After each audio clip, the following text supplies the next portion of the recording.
Izay ny amin'iny vaovao fa nahita-pahombiazana ny film mandiany 410 izay nototosaina teny Tanjobato ny 2010 hatramin'ny 2020 May lasa teo raha ho an'ny vondrona sy tara manokana no resaina. Nahafana nampafantatra ny Antanatoa mpamokarana sy amin'ny maha orinasa mandraindraikitra azy ihany koa tamin'ireo mpitsidika. Arao ny jeritodika etin-Dramatoa Razafindrakoto Karinina, tompon'andraikitra avao amin'ny vondrona sy tara. Des sponsors exceptionnels ni indien faraka ambin'ny folo ny film na foire international de Madagascar izay totosaina nanomboka tamin'ny fahasivy ambin'ny folo ka hatramin'ny faha 20 May teto amin'ny parc des expositions Forelo.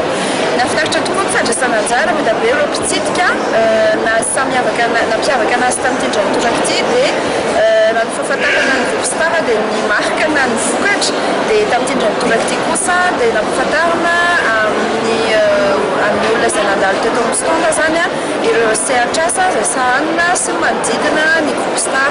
Anisan'izany ohatra ny fiara-miasa miaraka amin'ireo tantsaha izay mamokatra ny akora fototra izay ilaina ny fanamboarana labiera.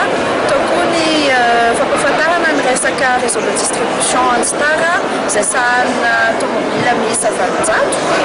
Tao koa ny resaka mikasika ny commercialisation na ny action citoyenne sy ny asa sociale izay sahana eto amin'ny vondrona sy tara.